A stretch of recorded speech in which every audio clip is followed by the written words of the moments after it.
আসসালামু আলাইকুম, কেমন আছেন আপনারা সবাই? তো আজকে আরেকটা নতুন না, অ্যাকচুয়ালি ফালুদা বানাবো। তো এই রেসিপিটা নিয়ে চলে আসলাম আপনাদের জন্য।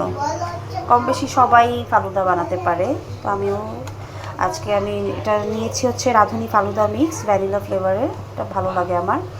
আর এখানে তো আছে সব ইনগ্রিডিয়েন্টস এবং এই যে কালার, যেখানে 2টা কালার হবে। অলরেডি আমি একটা চুলায় এখানে 1 কাপ পানির মধ্যে পানি গরম হওয়ার পরে আমি জেলেটিনটা দিয়ে দিয়েছি। এখন 4-5 মিনিট আমি এটা এখন জাল দিব, জাল দিচ্ছি। এই যে আবার 1 কাপ পানি নিলাম, নিয়ে এখন আরেকটা জেলেটিন বানাবো। তো পানিটা একটু গরম হোক।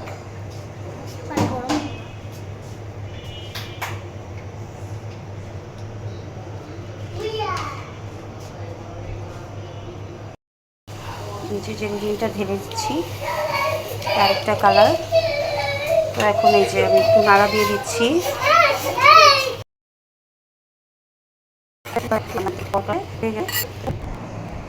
তো এই যে আমি ঢেলে দিচ্ছি ঠান্ডা হওয়ার জন্য।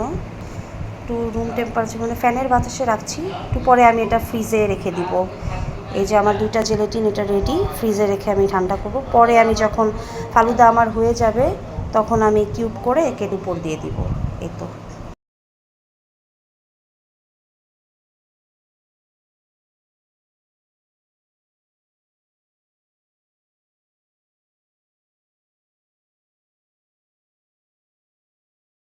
ভাবেই বানানো যায়। আমি সবসময় ফালুদা বানাই হচ্ছে আপনার ফালুদার মধ্যে আমি একটু কিছু ফল দেওয়ার চেষ্টা করি। বেদানা দেই, আঙ্গুর দেই, আপেল ছোট ছোট করে দেই। তো আজকে আবার নর্মালভাবেই বানাচ্ছি, আজকে কোনো ফল টল দিব না, ফালুদা মিক্স দিয়ে বানাবো। কিন্তু আমি সবসময় 1 লিটার দুধের মধ্যে আমি একটু সবসময় দুধটা জাল দিয়ে নিয়েছি আগেই।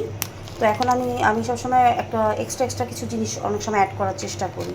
তো আজকে এই যে আমি গুঁড়া দুধ অ্যাড করবো এটার মধ্যে, আমি সবসময়ই করি। এই আমি গুঁড়া দুধ ঢেলে দিচ্ছি, আমার ভালো লাগে। আপনারা কীভাবে করেন আমি তো জানি না, কিন্তু আমি এভাবেই পছন্দ করি আর কি। তো গুঁড়া দুধ দিলে জিনিস মানে আরও টেস্টি হয়ে যায়। আপনারা চাইলে যখন বানাবেন তখন আমার মতো এরকম গুঁড়া দুধ দিতে পারেন, ভালো লাগবে খেতে। তো আমি এখন এটাকে গুঁড়া দুধ দেওয়ার পরে আমি ভালো করে এটা নাড়তে থাকবো আর কি।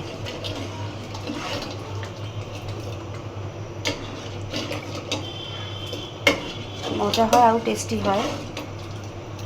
তো আমি এখন মিডিয়াম আছে, এখন দুধটা একটু নাড়া দিব। তো এই তো হ্যাঁ, এই যে আমার হাতে রাঁধুনি ফালুদা মিক্স ভ্যানিলা ফ্লেভারের। তো এখানে তো আপনারা সবাই জানেনই কী কী থাকে। তো আমি এখন এই দুধের মধ্যে এগুলো সব ঢেলে দিচ্ছি। দেওয়ার পরে আমি এটা এখন নাড়তে থাকবো। চুলার জালটা মিডিয়াম আছে দিবেন আপনারা, দিয়ে নাড়তে থাকবেন যতক্ষণ পর্যন্ত এটা মানে ঘনত্ব না হয়, জিনিসটা সিদ্ধ না হয়, ততক্ষণ পর্যন্তই আপনাদেরকে নাড়তে হবে। যখন সিদ্ধ হয়ে আসবে তখন তো বুঝবেনই আপনারা দেখলে, তখন এটা চুলা থেকে নামিয়ে ফেলবেন, নামিয়ে ঠান্ডা করে ফেলবেন। তো হ্যাঁ, ততক্ষণ পর্যন্ত আমি ফিরে আসব। এটা আমি নাড়তে থাকি।